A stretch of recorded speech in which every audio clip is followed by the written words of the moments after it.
j'ai soif de t'adorer, t'adorer, j'ai soif de t'adorer, le privilège que tu me donnes, c'est de t'adorer, le privilège que tu me donnes, c'est de t'adorer,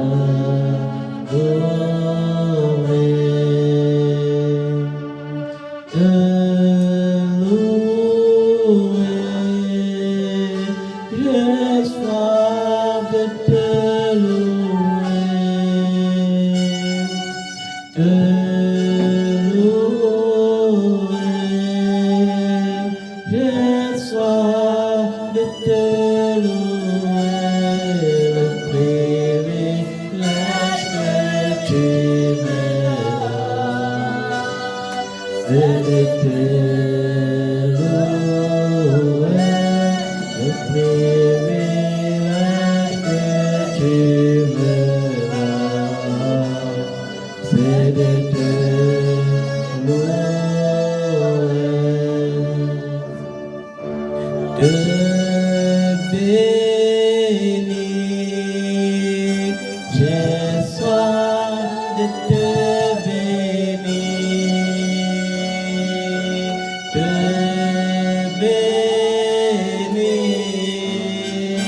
j'ai soif de te bénir, le privilège que tu me donnes, c'est de te bénir, le privilège que tu me donnes, c'est de te bénir, t'adorer,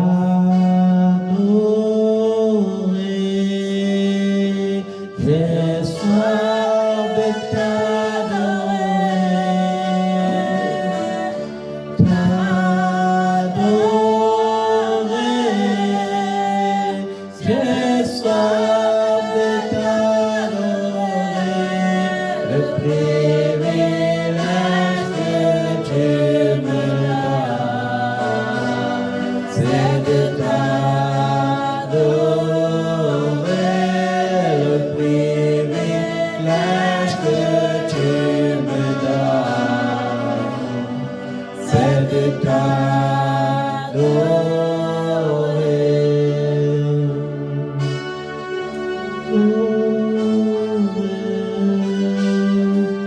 J'ai soif de t'adorer,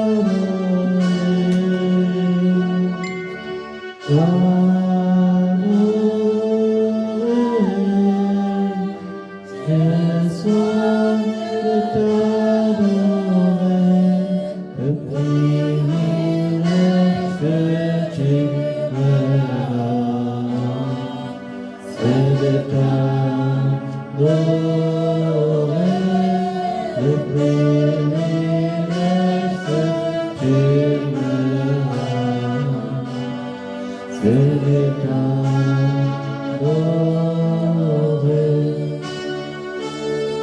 T'adorer, Seigneur Jésus, ce n'est pas un acquis, c'est un privilège, c'est une grâce.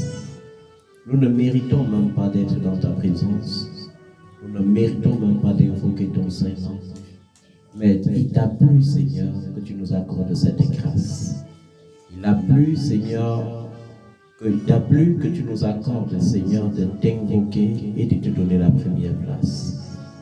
Pour cela, Seigneur, nous voulons juste te dire merci. Nous n'avons aucun mot capable de t'adorer, de t'exalter à ta juste mesure, car tu es infiniment grand et tu dépasses notre entendement. Mais ce soir, Seigneur, nous voulons tout simplement te dire merci. Et reconnaître, Seigneur, que tu as reçu le nom qui est au-dessus de tous les noms. Tu as reçu le nom qui surpasse tout autre nom, en sorte qu'au nom de Jésus, tout genou fléchisse et que toute langue confesse dans les cieux comme sur la terre et même sous la terre que Jésus-Christ est Seigneur. Seigneur, merci. Merci parce qu'un grand Dieu si grand a eu compassion de nous. Un Dieu si grand, si infiniment grand, s'est donné pour nous. Seigneur, merci. Au nom de Jésus de Nazareth. Merci. Merci, Papa. Merci de venir maintenant parmi nous, selon qu'il est écrit que si 2 ou 3 se rassemblent en ton nom, tu seras au milieu d'eux. Merci de venir et de prendre la première place. Nous voulons, Seigneur, que tu prennes la première place. Nous voulons que tu règnes. Nous voulons que tu occupes nos pensées, que tu occupes nos cœurs, que tu occupes notre entendement, notre caractère, nos lèvres, oh Dieu, afin que lorsque nos lèvres souriront, que ça s'ouvre pour toi, pour démontrer ta gloire et ta grandeur, au nom de Jésus de Nazareth. Seigneur, nous voulons te donner ta seigneurie, oh Dieu. Viens poser ton trône parmi nous ce soir. Viens régner, ô Père, car nous sommes lâchés et toi tu es le postier. Rends-nous dociles et fais de nous, Seigneur, des prisonniers. Au nom de Jésus de Nazareth. Seigneur, c'est dans ta présence que nous voulons partager. C'est dans ta présence que nous voulons combattre. Car lorsqu'on combat dans ta présence, il y a la victoire. Lorsqu'on combat avec toi, la victoire est assurée. Seigneur, tu as dit que tu ne laisseras pas seul. Tu ne nous laisseras pas orphelins. Et tu as mentionné le consolateur, l'esprit de vérité que le monde ne peut pas connaître. Mais nous, par ta grâce, nous le connaîtrons parce qu'il sera avec nous. Il sera en nous. Ô Esprit de Dieu, Esprit du Dieu vivant, toi qui est la promesse accomplie pour être avec nous et en nous, nous te supplions de venir nous remplir davantage et d'occuper la première place. Car rien ne nous appartient, même pas notre corps. Notre corps est le temple de Dieu, le temple du Dieu vivant. Viens et fais de ton temple ce que tu désires. Viens et fais de ton temple ce que tu désires, ce que tu veux, que seule ta volonté, que notre corps qui est ton temple serve à ta gloire et rien qu'à ta gloire. Au nom de Jésus de Nazareth. Dans nos corps, il y a notre entendement. Dans notre corps, il y a nos sentiments, nos émotions. Et nous voulons que tu prennes le total contrôle sur nos émotions, sur notre pensée, sur notre façon d'agir et de faire. Prends le total contrôle. Que nous soyons le reflet de ta gloire. Au nom de Jésus de Nazareth. Saint-Esprit, nous voulons être le reflet de ta gloire, afin que véritablement nous marchions en nouveauté de vie, afin que véritablement, Seigneur, nous ayons la victoire sur l'adversité. Merci, Papa, au nom de Jésus de Nazareth. Seigneur, nous voulons que tu remplisses ce lieu, que tu m'ouvres en ce lieu, que tu m'ouvres, Père.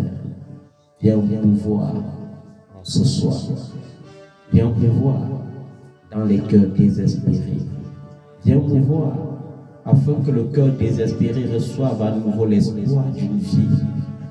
Viens nous voir dans le cœur attristé, afin que la tristesse soit changée en joie. Viens nous voir dans un corps malade, afin que le corps malade retrouve la guérison. Viens nous voir chez le désespéré, afin qu'il voie et espère en un jour nouveau, en un jour rempli d'espérance et de paix et de vie. Au nom de Jésus de Nazareth. Nous avons besoin de toi, Saint-Esprit. Nous avons besoin de toi, Esprit du Dieu vivant. Nous avons besoin de toi, Esprit de Jésus-Christ. Manifeste-toi, Père.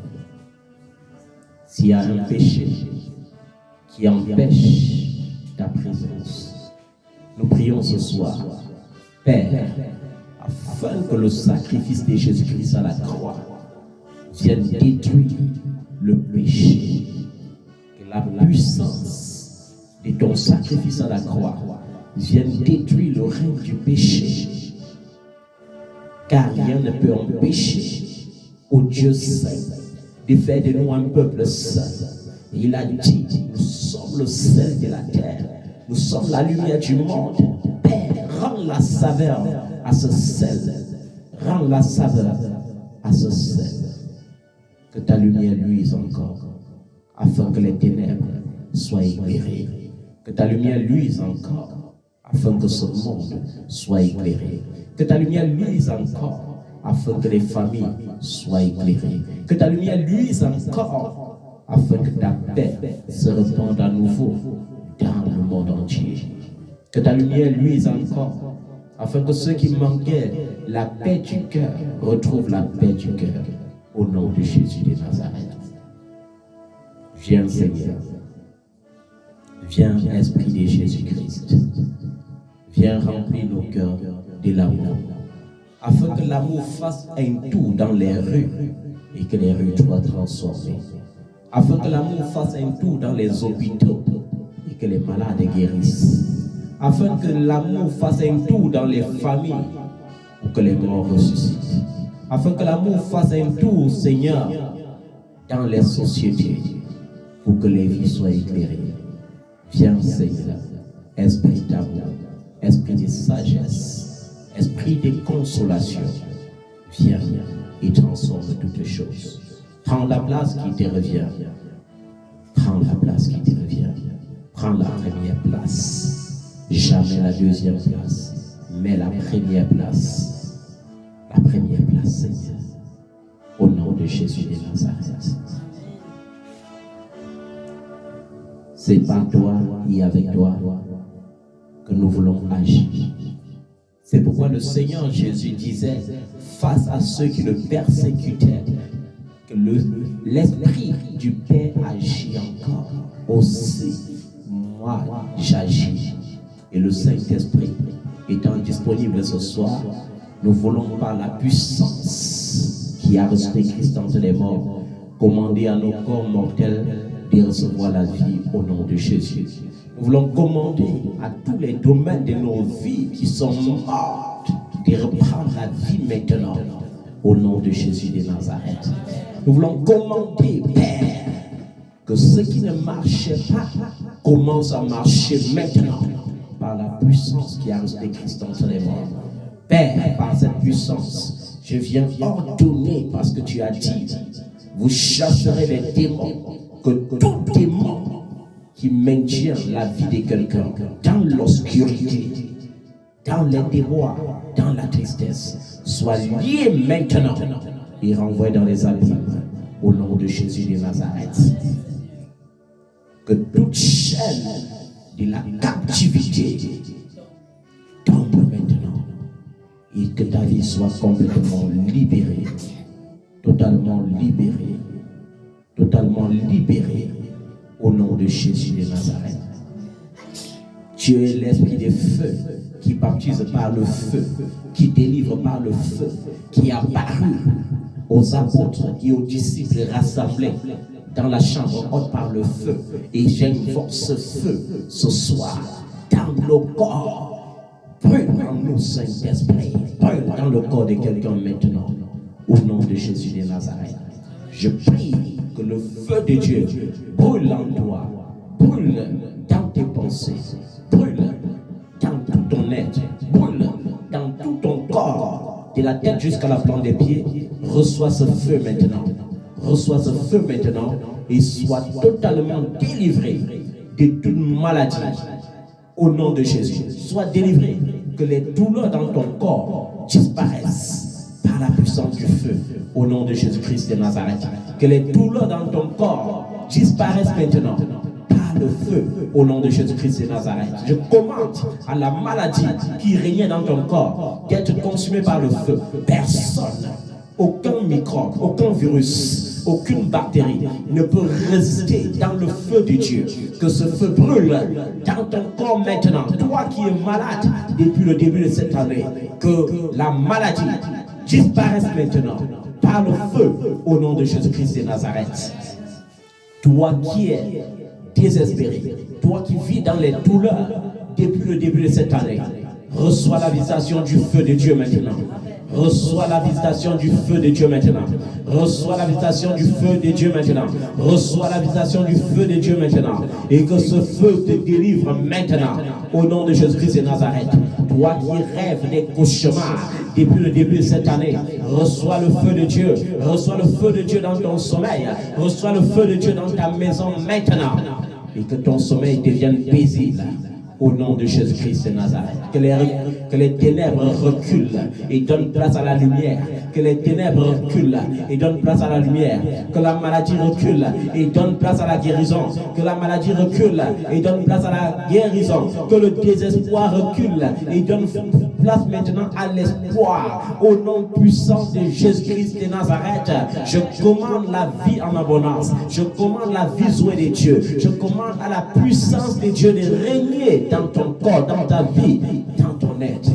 Maintenant, dans ton quotidien, que la puissance qui a resté Christ entre les morts règne dans ton travail.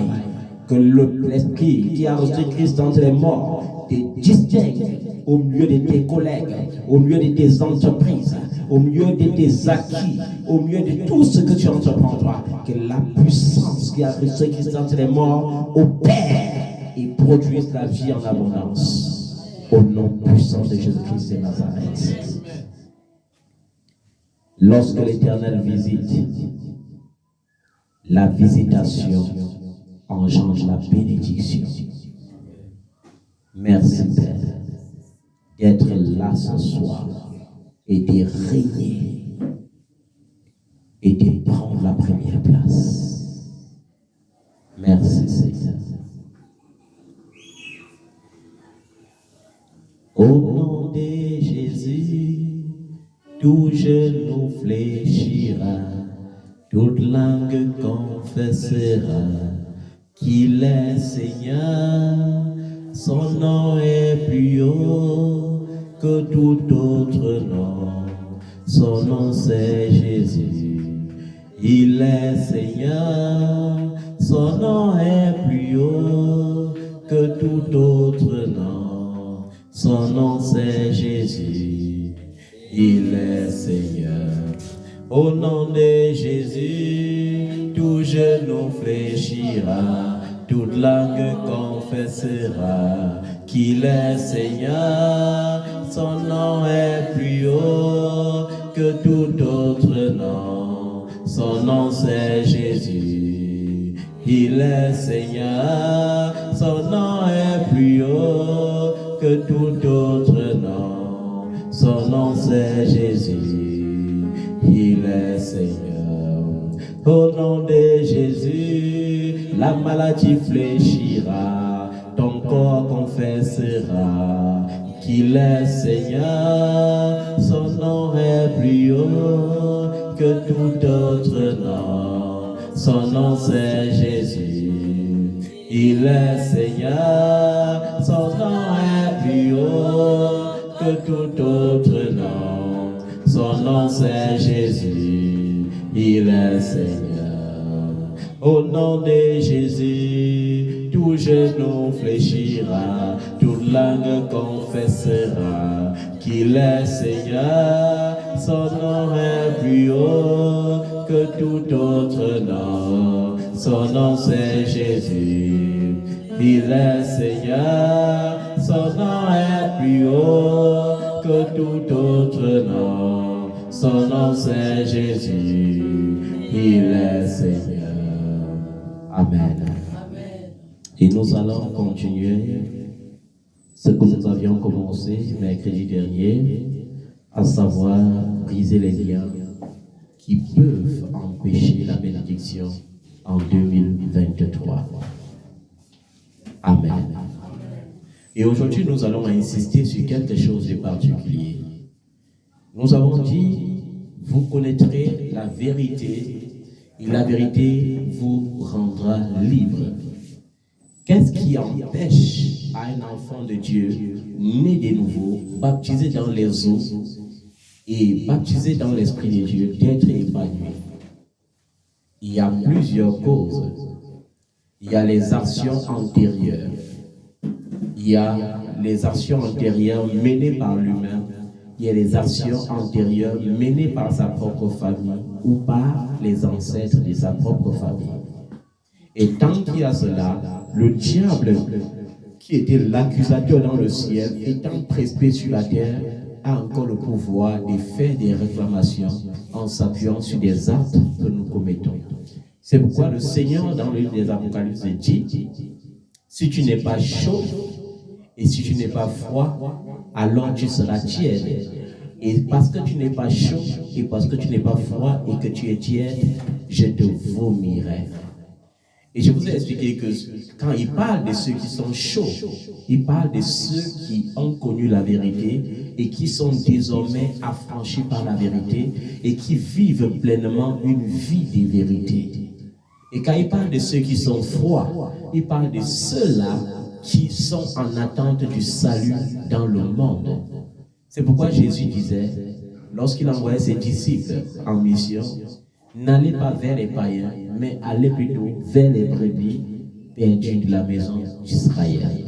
Et lorsque nos frères qui nous ont dévancés et qui étaient déjà morts ont vu l'agneau déjà glorifié, ils ont dit, Seigneur, jusqu'à quand nous tiendras-tu encore ici? Et le Seigneur a dit, attendez, patientez encore jusqu'à ce que je rassemble vos frères qui sont encore dans le monde. Il parlait ainsi de ceux qui sont froids et qui sont en attente du salut. Amen. Maintenant, les tièdes sont ceux qui jouent avec la vérité. Sont ceux qui, aveuglés par l'évangile de la grâce, continuent de croire que la grâce signifie libertinage. Le Seigneur ne nous a pas appelés à mener une vie de libertinage, mais à mener une vie de liberté coordonnée par son Esprit Saint. Il a dit qu'il est saint et nous devons être saints. Amen. Et nous devons être saints dans toute notre conduite. Et quand je parle de sainteté dans notre conduite, c'est parce qu'il arrive parfois que certains enfants de Dieu usent des mensonges circonstanciels. Et vous allez voir que dans certains ministères, on va tolérer ce mensonge au nom de la grâce.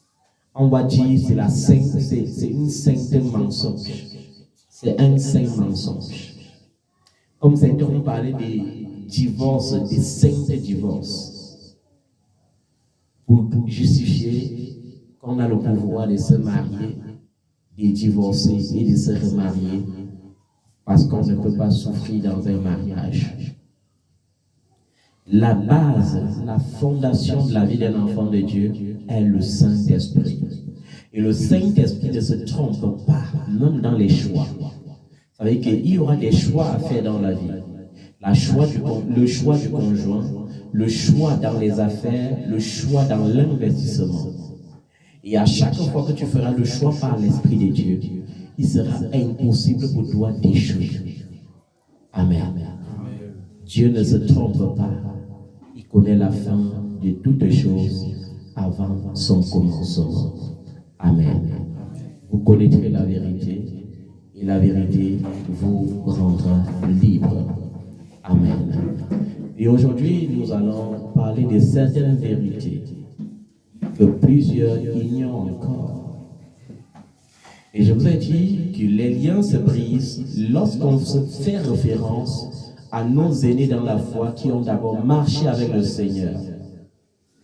Et on voit ce qu'ils ont commis comme erreur et ce qu'ils ont subi comme conséquence de l'erreur.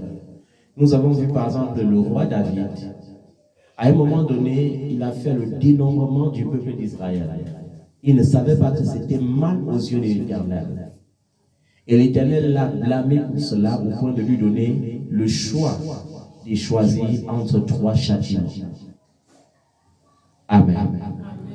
Nous avons vu l'apôtre Paul qui, dans son manteau de soldat, était un grand persécuteur de la secte de Jésus-Christ. Parce qu'ils appelaient ça la secte. Comment il frappait les frères dans la foi. et comment il avait pour projet d'aller les enfermer. Dieu ne se repent pas de sa parole. Il est fidèle dans sa parole. C'est pourquoi lorsque Saul de Tarse a revêtu le manteau apostolique et est devenu l'apôtre Paul, il a fallu qu'il paye le prix de ses erreurs. C'est pourquoi lorsque nous voyons le parcours de Paul dans le livre des Actes des Apôtres, on se rend compte que c'était l'apôtre le plus persécuté, le plus fouetté, le plus emprisonné, le plus exposé au péril. Pourquoi? Parce qu'il exposait les frères dans la foi au péril, au fouet et à la prison. Il les exposait à la mort. Il était témoin lorsqu'on frappait Étienne et lorsqu'on le lapidait. C'est lui qui encourageait. Dans son zèle, il avait demandé les lettres qui allaient lui donner le pouvoir d'aller enfermer les chrétiens de Damas. Amen. Et le fait qu'il est devenu apôtre ne l'avait pas protégé de cela. Lorsque les gens prêchent mal l'évangile, on est obligé de vivre une vie de misère parce qu'on ne connaît pas la vérité. En réalité, l'homme dépend de ce qu'il reçoit comme enseignement. L'homme dépend de ce qu'il croit avec conviction. Amen. Ton avenir dépend des enseignements que tu reçois. Amen. Pourquoi Paul avait-il subi tout ce qu'il avait commis comme crime dans la vie des frères alors que désormais il était converti? Premièrement, parce que il avait oublié au début de sa mission de se repentir et de demander la grâce de Dieu pour couvrir ses fautes. Et deuxièmement, et la deuxième cause qui est la principale cause, c'est qu'il est écrit: ne touchez pas à mes oins. Ne pas toucher aux oins de l'Éternel ne signifie pas ne critiquez pas les faux prophètes. Amen. Est-ce qu'on se comprend bien? Amen. L'homme dépendant de ce qu'il reçoit comme message. Nous avons vu Moïse. Il va au mont Sinaï. Il est en train de paître le troupeau. Moïse naît comme prince. Il mène une vie de prince pendant 40 ans. Il ne savait pas qu'il y avait l'appel de Dieu sur sa vie. Mais au fond de lui, pendant qu'il grandissait, il sentait que son sang n'était pas le sang égyptien. Il sentait le sang des Juifs bouillonner en lui. C'est pourquoi chaque fois qu'on était dur envers les Juifs, il se sentait blessé. Et un jour, poussé par le lien de sang, il a vengé un Juif. Et il a tué un Égyptien. Et il ne pouvait plus être sauvé de la fureur de son frère, qui déjà était jaloux de lui parce qu'il soupçonnait que Pharaon allait faire de Moïse Pharaon. Alors son frère saisit l'occasion et dit: parce que tu es né avec moi dans le palais, je ne veux pas verser ton sang, mais je préfère t'envoyer dans la nature, comme ça les scorpions et les serpents du désert vont s'occuper de toi. On le chasse, on l'envoie dans le désert, il s'en va dans le désert, il rencontre son beau-père Jéthro, et pour finir, il devient le gendre de Jéthro. Et il devient le berger des brebis de Jéthro. Pourquoi il devient berger? Parce que Dieu ne peut pas faire de toi un serviteur. Et si vous regardez bien dans la Bible, on parlait toujours de berger. Jésus est venu, il a parlé de bons bergers. Il n'a pas parlé de bons leaders. Il n'a pas parlé de bons conducteurs. Il a parlé de bons bergers. Et pour former Moïse à diriger un peuple, il fallait enlever la gloire de la principauté qui régnait encore en lui de par son éducation égyptienne. Alors, on savait que pour que la patience naisse en lui, il fallait qu'il soit capable des conduits toute la journée, des milliers de troupeaux, des moutons, des chèvres. Parce qu'il fallait que parmi les troupeaux, il y ait les bêtes qui marchent bien, les bêtes qui sont boiteuses. Et ce sont les bêtes boiteuses qui rendent parfois la tâche difficile au berger. Moïse, un jour, pendant qu'il est en train de paître le troupeau de son beau-père, voit un buisson en flamme. Et il dit, mais comment un arbre tout vert peut être en feu et ne se consume pas? Il dit, je vais aller voir ce mystère. Et c'était l'appel de l'Éternel sur sa vie. C'est pourquoi lorsqu'il arrive dans les lieux, Dieu lui dit, ôte tes souliers de tes pieds, parce que la terre sur laquelle tu es est une terre sainte. Il ne savait pas que c'était le Dieu de ses pères qui avait paru pour lui.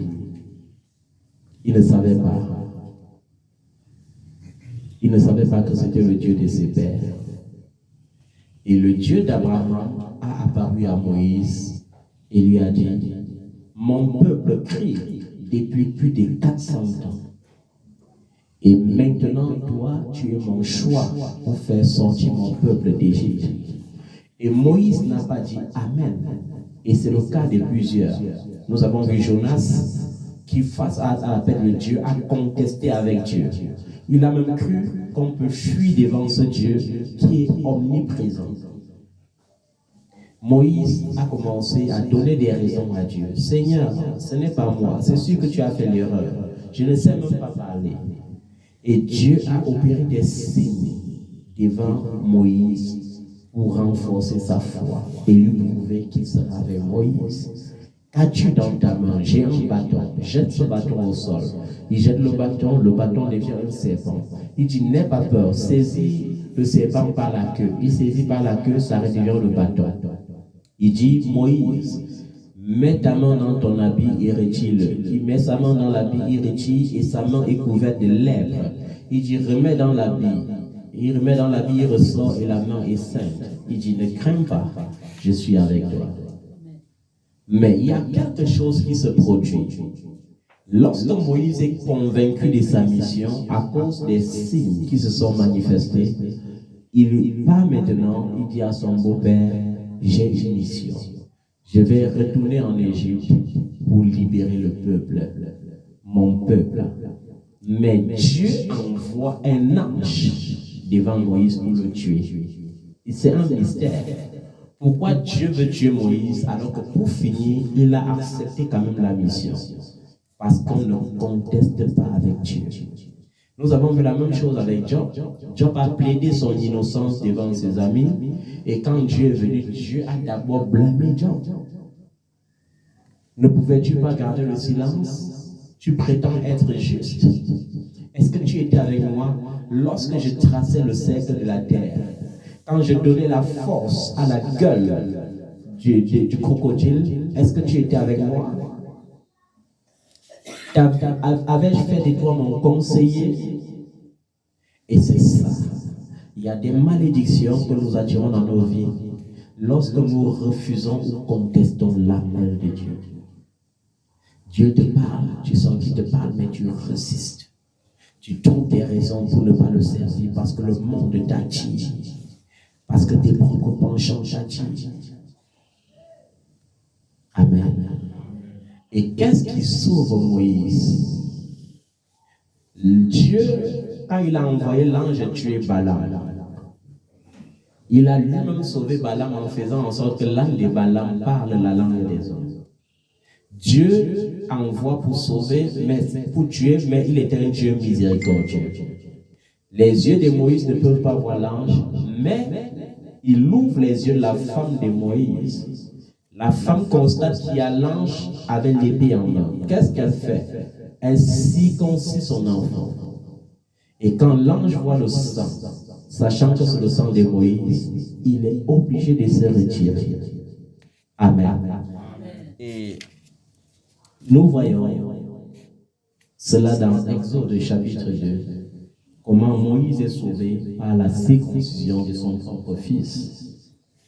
Et nous allons voir le mystère du sang encore. Dans Hébreux chapitre 9, lorsque l'apôtre parle du pardon des péchés, qu'est-ce qu'il dit?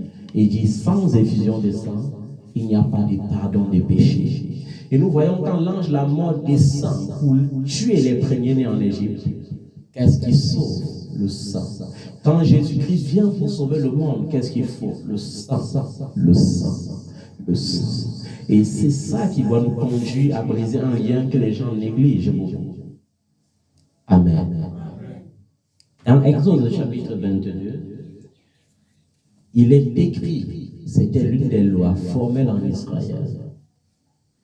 À partir au verset 16, on dit, si un homme rencontre une vierge consentante et qu'il prenne sa virginité, s'il est déjà marié, il est tenu de le prendre pour seconde femme. Et vers le verset 28, on dit, si elle n'était pas consentante, il doit payer la dot et la prendre pour femme au cas où les parents de la fille sont consentants. Au cas contraire, il doit quand même payer la dot qui a été fixée. Ça veut dire que quoi? Lorsque tu prends la fille en question et que tu récupères sa virginité, si les parents disent qu'à cause de ça, tu vas payer 100 millions, tu n'as pas besoin de discuter, tu payes les 100 millions. Pourquoi? Pourquoi cela? Parce que le sang est une alliance. Le sang, c'est quoi? Une alliance. C'est pourquoi lorsque les Illuminati m'avaient contacté pour la première fois, ils m'avaient proposé un contrat de 20 millions d'euros. Ils m'avaient dit, tu signes le contrat, pas avec le BIC, mais avec ton sang. Ça veut dire, il disait, blesse-toi juste et mets une goutte de sang sur le contrat et la signature sera scellée. Pourquoi le sang? Parce que l'âme de l'être humain se trouve dans le sang. Amen. L'âme se trouve dans le sang. C'est pourquoi lorsque le sang d'Abel le juste a été versé dans le sol a commencé à réclamer le sang d'Abel parce que l'âme d'Abel se trouvait dans le sang. Amen. Et cette révélation devrait nous conduire à quelque chose ce soir. Briser les relations antérieures qui nous empêchent, pour ceux qui sont déjà mariés, d'être épanouis dans leur foyer. Ou pour ceux qui ne sont pas mariés, de trouver un mariage et de se marier. Ce sont des choses que les gens négligent, même dans l'église aujourd'hui. Dans l'église aujourd'hui, il y a des femmes, pas seulement les femmes, mais également les hommes,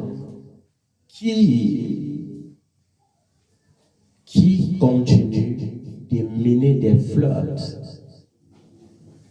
Et ils se disent, tant que c'est dans le secret, il n'y a pas de problème.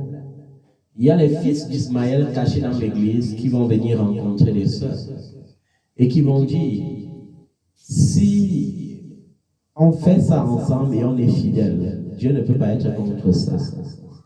Parce qu'on est fidèle. Et il y a les fils d'Ismaël même qui conditionnent les enfants de Dieu. Si tu veux qu'on se marie, fais-moi d'abord un enfant.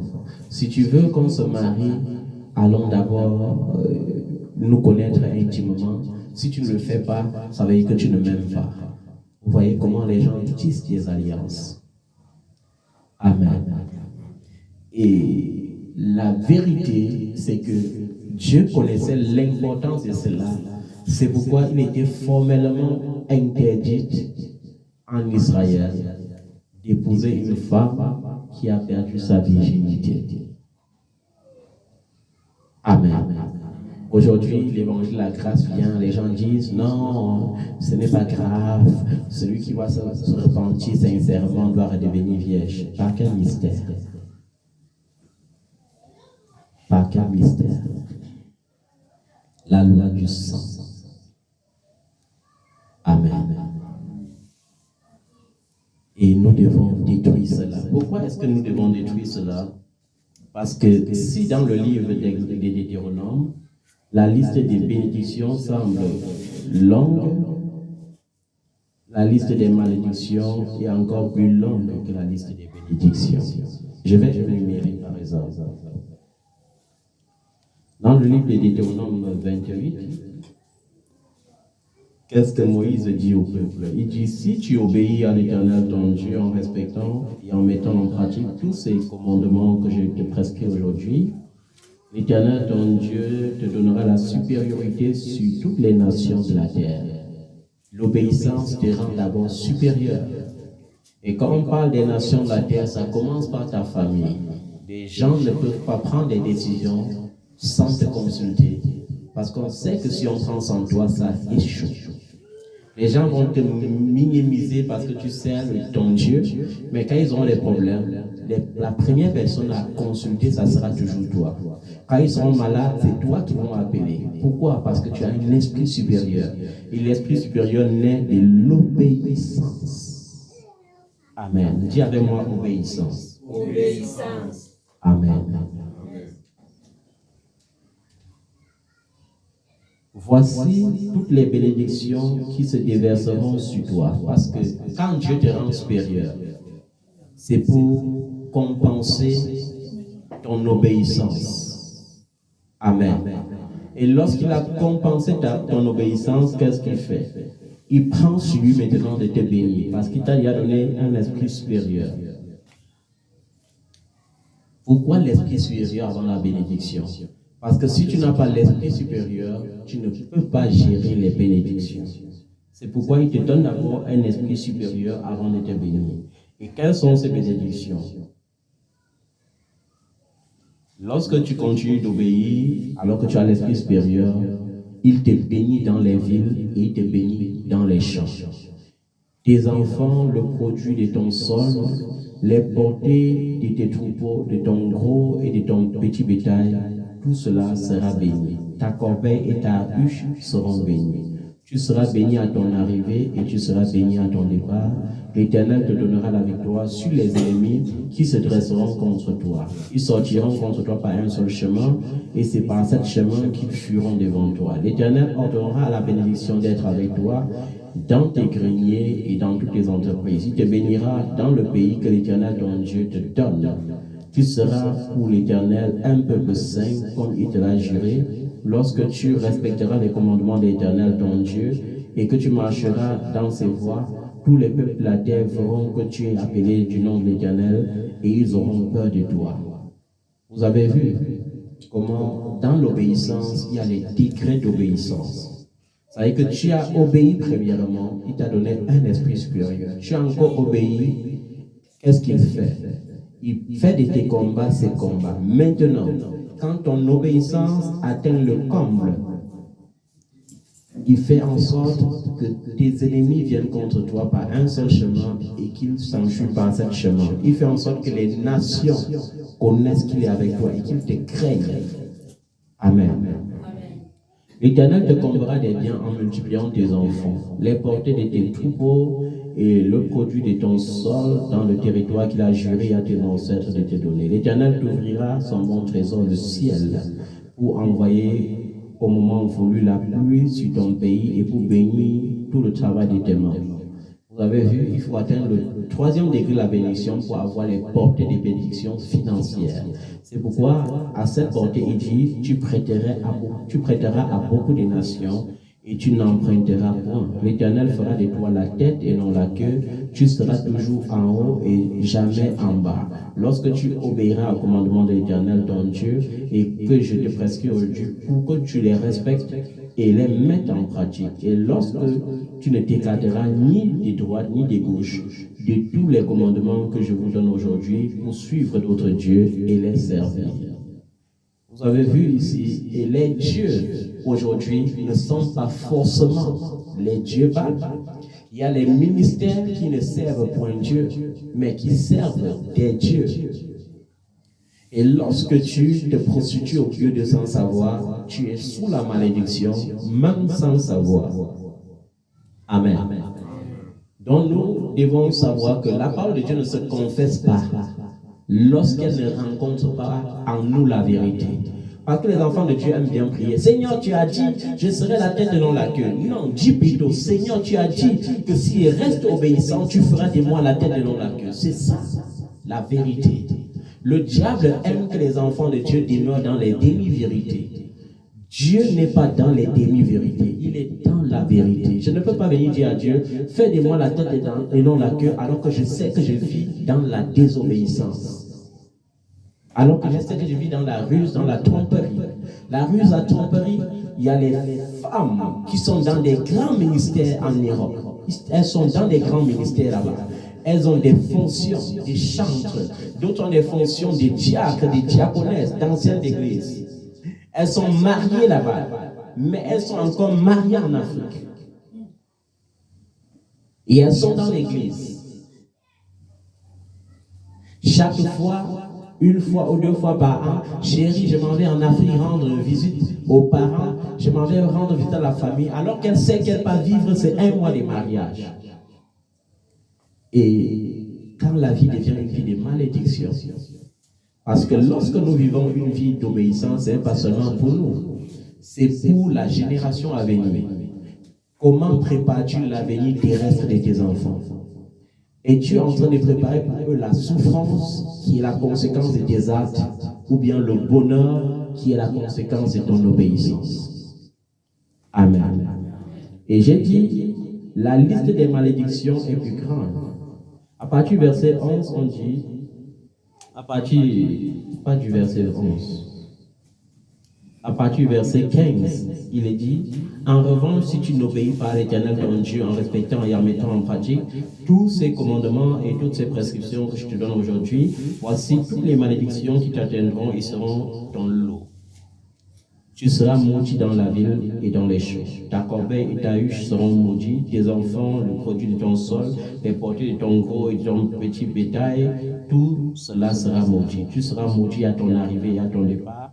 L'Éternel enverra contre toi la malédiction, le trouble et la menace au milieu de toutes tes entreprises où tu t'engageras. Ça veut dire que quoi?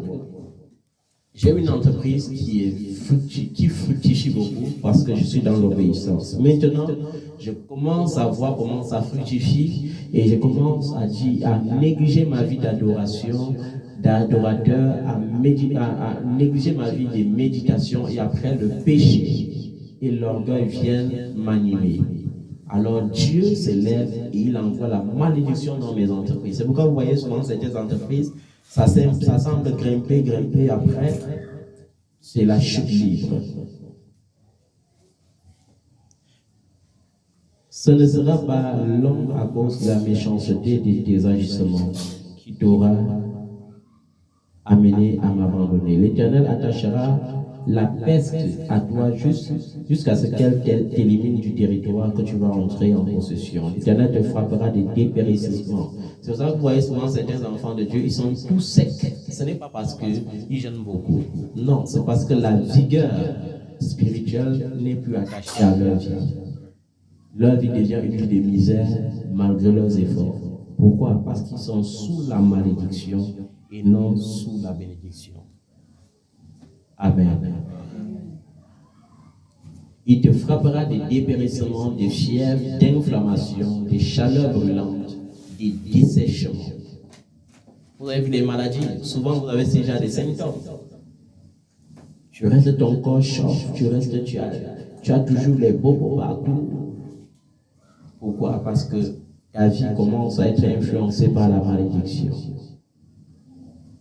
Des dessèchements, des rouilles, des miels, tout cela te poursuivra jusqu'à ce que tu disparaisses. Le ciel au-dessus de ta tête sera des bronzes, et la terre sous tes pieds sera des fers. En guise de pluie, l'Éternel enverra à ton pays du sable et de la poussière, et il en descendra du ciel sur toi jusqu'à ce que tu sois complètement détruit. L'Éternel te fera battre par tes ennemis, tu sortiras contre eux par un seul chemin, et c'est par ce chemin que tu feras devant eux. Tu seras un objet d'effroi pour tous les royaumes de la terre. Ton cadavre servira de nourriture à tous les oiseaux du ciel et aux bêtes de la terre. Il n'y aura personne pour les troubler. L'Éternel te frappera d'ulcère qui a frappé les Égyptiens, d'hémorroïdes, des cales, des teignes et tu ne pourras pas en guérir. L'Éternel te frappera des délits, d'aveuglement, d'affolement, et tu tâtonneras en plein midi comme un aveugle dans l'obscurité. Tu n'auras pas de succès dans tes entreprises et tu seras tous les jours exploité, pillé, sans personne pour venir à ton secours. Tu auras une fiancée et c'est un autre qui couchera avec elle. Tu construiras une maison et tu n'habiteras pas. Tu planteras une vigne et tu n'en jouiras pas. Ton bœuf sera égorgé sous tes yeux et tu n'en mangeras pas. Ton âme sera enlevée devant toi et on ne te le rendra pas. Tes brebis seront données à tes ennemis et il n'y aura personne pour venir à ton secours. Tes fils et tes filles seront livrés à un peuple. Tes yeux le verront et languiront constamment après eux, mais ta main restera sans force. Vous voyez que s'il faut lire la liste des malédictions, on prendra une demi-heure pour lire. Amen. Et je vais vous dire une chose. La vérité, c'est que même parlant de l'évangile de la grâce, il y a deux types d'hommes de Dieu qu'il faut éviter à tout prix. Première catégorie d'hommes de Dieu, tout homme de Dieu qui, dans tes problèmes, ne voit que la sorcellerie et les démons, c'est un homme de Dieu qu'il faut craindre. Et tout homme de Dieu qui te dit que si tu n'es pas béni, c'est parce que tu mènes une vie de péché. Oui, parce qu'il y a les hommes de Dieu qui vont voir ta vie et dire que tu n'es pas béni parce que ta vie n'est pas conforme. Il faut éviter cela. Amen. Mais ce qui nous intéresse aujourd'hui, c'est briser les pactes des saints que nous avons contractés par nous-mêmes en tant qu'adultes. Dis avec moi, briser les pactes des saints. Voilà. Vous savez, dans certains ministères, les gens pensent plutôt qu'il faut faire une fiche de cure d'âme. Faire une fiche de cure d'âme signifie rappeler ton péché à Dieu et l'amener à te châtier. Aujourd'hui, avant d'entrer cela, nous allons dire ensemble, Seigneur Jésus. Seigneur Jésus. Le sacrifice à la croix, tu l'as payé. Le sacrifice à la croix, tu as payé. Et ton sang a coulé pour me justifier. Et ton sang a coulé pour me justifier. Cette lourde croix que tu as portée. Cette lourde croix que tu as portée. C'était le poids de ma souffrance. C'était le poids de ma souffrance. Je crois en cela.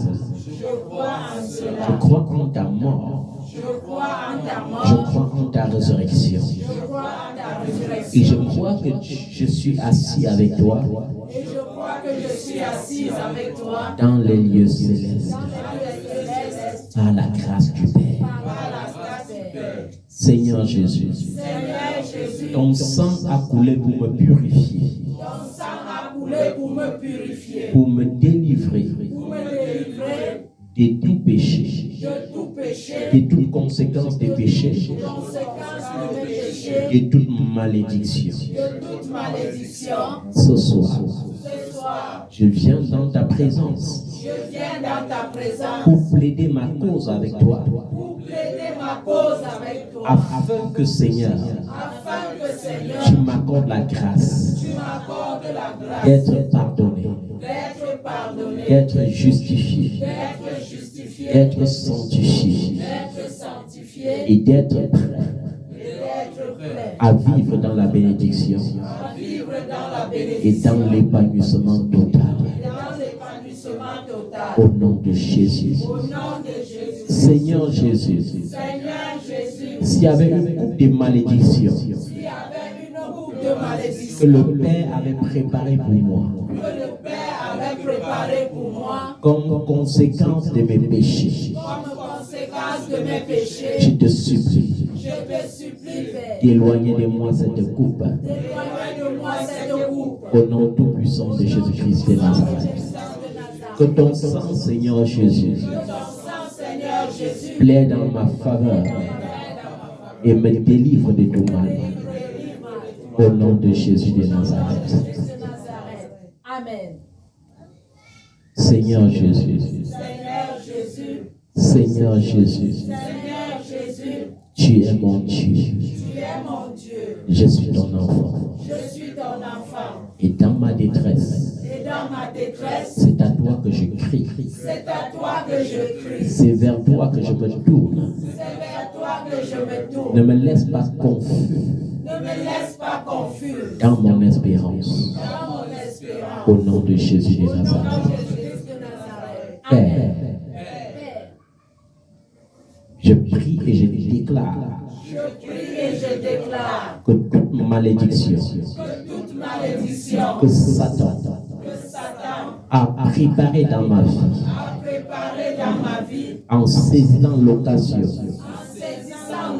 de mes péchés. Seigneur, au nom de Jésus-Christ, que cette malédiction soit brisée, qu'elle soit détruite, qu'elle soit crucifiée à la croix, au nom de Jésus de Nazareth. Père, je prie que tout démon, tout esprit associé au démon, que Satan a envoyé dans ma vie, à l'occasion du péché, soit lié ce soir et renvoyé dans les abîmes, au nom de Jésus de Nazareth. Père, je prie ce soir pour briser toute alliance de sang, née des relations illicites qui menacent mon foyer et qui empêchent l'équilibre dans mon foyer. Père, au nom de Jésus-Christ de Nazareth, je brise tout lien de sang né des relations illicites qui m'empêchent de me marier. Au nom de Jésus-Christ de Nazareth.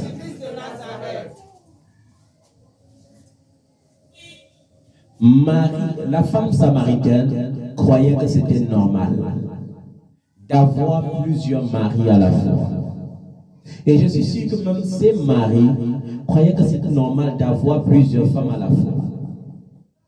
Comme dans l'église d'aujourd'hui, certains cachés et dans l'ignorance de l'évangile mal comprise de la grâce pensent que de temps en temps il faut aller flirter. Pourtant, Seigneur Jésus, chaque relation est un mariage et une alliance qui relie la femme aux autels de la famille de son mari et le mari aux autels de la famille de sa femme.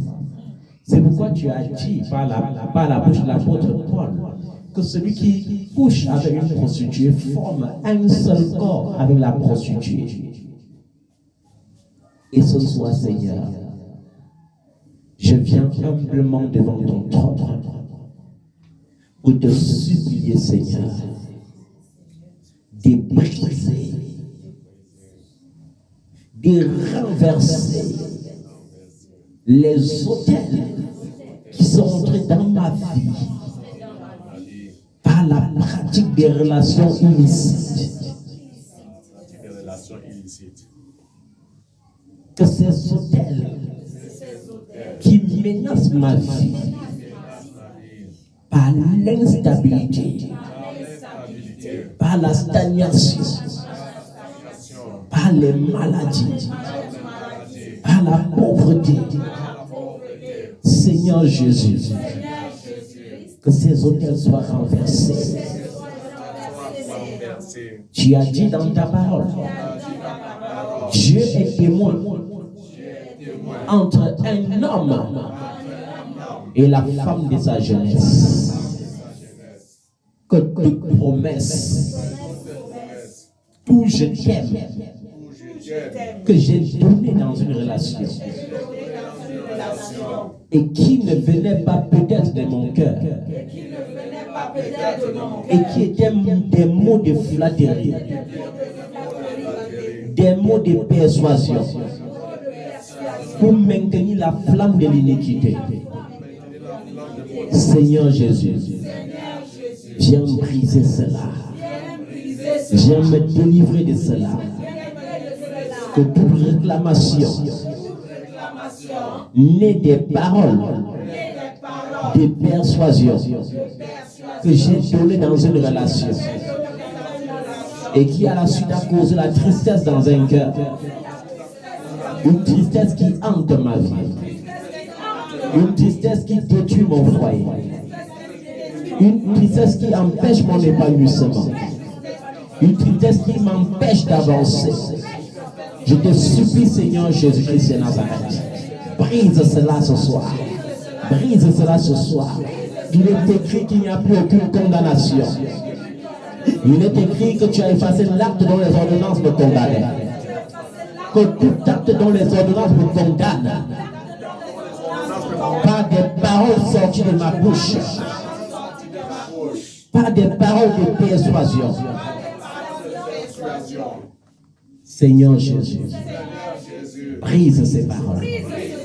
Brise la puissance de ces paroles. Au nom de Jésus de Nazareth. Brise la puissance de ces paroles. Au nom de Jésus de Nazareth. Amen. Seigneur, tout pacte de sang, tout pacte de sang,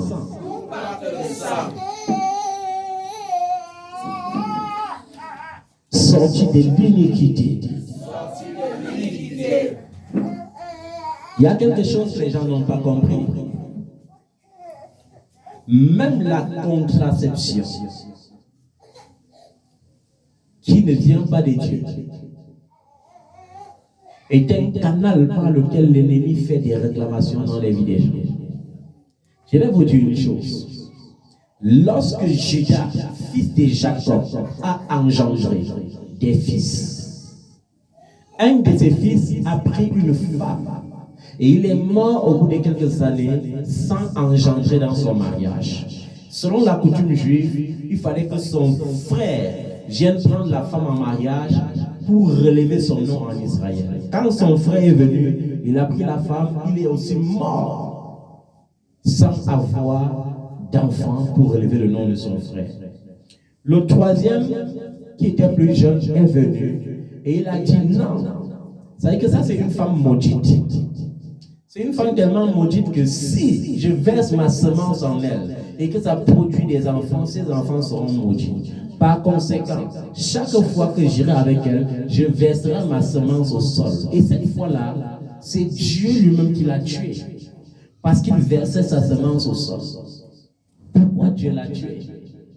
Parce que ce que les gens ignorent, c'est que lorsque tu vas avec les prostituées, pourquoi est-ce que certaines prostituées collectent les préservatifs pour aller vendre aux Illuminati? Parce que chaque semence qui sort de l'homme possède de l'énergie. Chaque semence qui sort de l'homme est capable d'engendrer. Eux, ils prennent pour aller ensemencer les fœtus sataniques, les fœtus des démons et multiplier le peuple des ténèbres. Et les enfants de Dieu négligent cela jusqu'à aujourd'hui. Amen. Et il faut que tu pries pour détruire complètement cela dans ta vie. Ce que nous faisons le mercredi, c'est orienter la prière. Pour que lorsque chacun rentre à la maison, il sache comment conduire sa prière.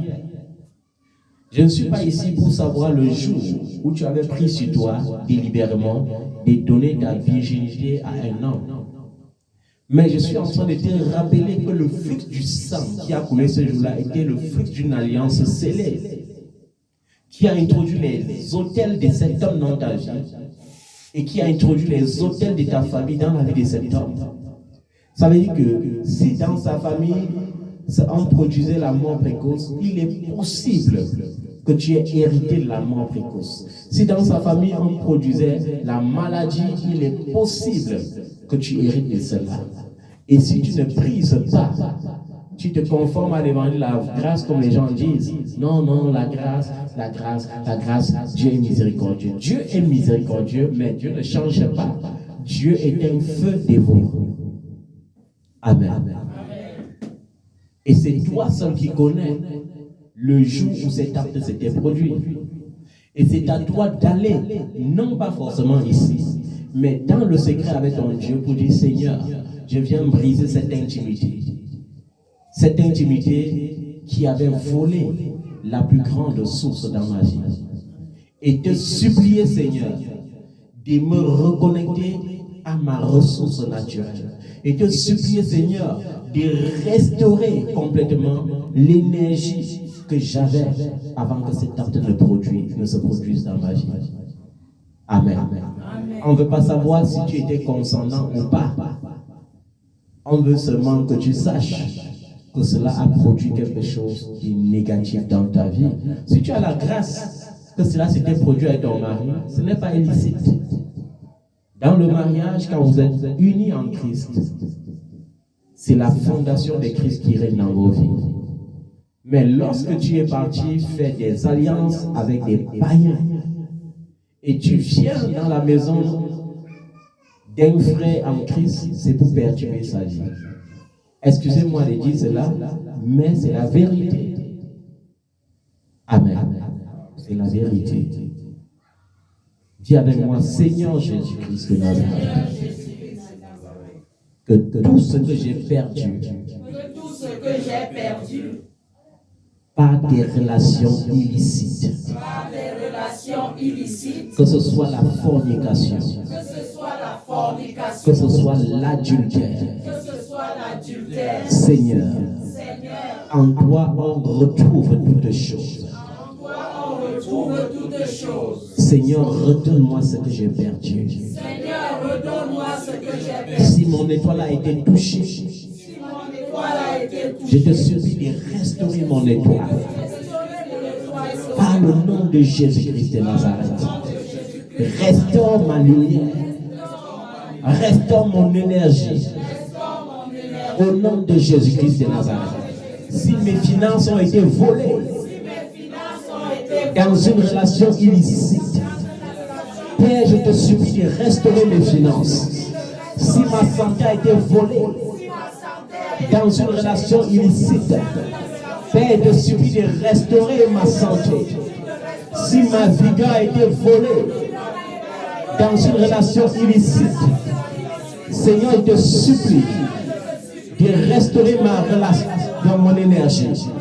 Restaure, Père, ma vigueur. Restaure ma santé. Restaure mon rajeunissement. Rajeunis mes cellules au nom de Jésus-Christ de Nazareth. Restaure mes cellules au nom de Jésus-Christ de Nazareth. Redonne la vigueur à mon corps. La vigueur que j'ai perdue par la fornication, par l'adultère.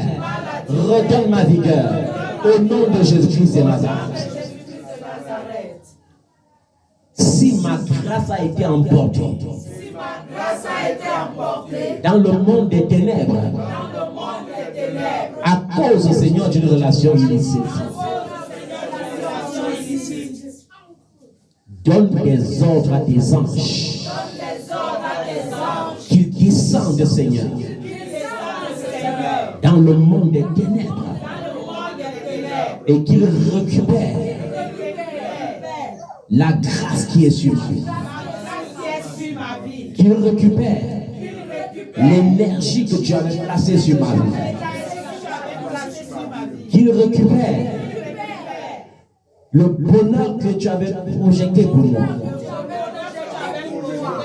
la vie que tu avais prévue pour moi, au nom de Jésus-Christ de Nazareth. Lorsque tu as vaincu la mort,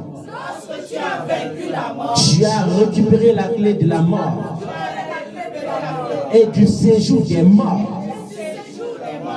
Personne dans le monde des morts ne ravira le prix de mes combats. Personne dans le monde des morts ne trafiquera ma destinée. Personne dans le monde des morts ne trafiquera mon histoire. Au nom de Jésus-Christ de Nazareth, que ces hommes ou ces femmes soient vivants ou morts, je viens de déclarer le divorce total entre eux et moi. Le divorce total entre eux et moi. Au nom de Jésus-Christ de Nazareth, toute relation illicite qui m'a connecté aux esprits des eaux et qui opère dans ma vie, par des couches de nuit, par des nourritures de nuit, Père, au nom de Jésus-Christ de Nazareth, je demande le divorce et je déclare le divorce immédiat et instantané entre ma vie et les esprits des eaux, entre ma vie et les esprits des forêts, par le nom de Jésus. Je brise cela définitivement. Et je déclare qu'il n'y a plus aucune réclamation dans ma vie par des conséquences des actes d'une fornication ou des actes de l'adultère. Je brise, Seigneur, toute manifestation d'inceste liée à mes pensées. Lorsque tu as convoité, tu as déjà pratiqué l'acte. C'est ce que les gens ne savent pas. Lorsque tu as convoité, tu as déjà pratiqué. Jésus a dit, lorsqu'un homme regarde une femme avec convoitise, il a déjà commis dans son cœur l'adultère ou la fornication avec cette dernière. Et parfois, il y avait des gens qui tenaient ce langage. Si on me permettait d'épouser les sœurs, c'est toi que j'allais épouser. Si on me permettait d'épouser les cousines, c'est toi que j'allais épouser. Ce sont des actes d'inceste que vous dites, sans savoir. Et par la connaissance de la vérité, tu dois prier, tu dois demander au Seigneur Jésus-Christ de briser toute réclamation que l'ennemi emploie dans ta vie en connexion avec l'inceste. Dis avec moi, Seigneur Jésus. Toute réclamation dans ma vie, par l'inceste, je te supplie de briser au nom de Jésus. Je te supplie de briser au nom de Jésus-Christ. Toute réclamation dans ma vie, par les démons de masturbation, par les démons de convoitise. Seigneur, brise cela et rends-moi ma vigueur et rends-moi ma santé par le nom de Jésus de Nazareth. Seigneur, par ton sang précieux, purifie-moi. Par ton sang précieux, lave-moi. Par ton sang précieux, lave mes enfants. Purifie mes enfants. Garde-les saints et irréprochables pour ta gloire. Au nom de Jésus de Nazareth. Amen. Je crois que le sang de Jésus a payé la rançon de quelqu'un encore ce soir. Nous allons continuer la semaine prochaine par la grâce de Dieu. Bref, nous allons conclure la semaine prochaine par la grâce de Dieu. Dimanche, nous avons culte d'adoration à partir de 8h30 précise. Que le Seigneur vous bénisse. Shalom.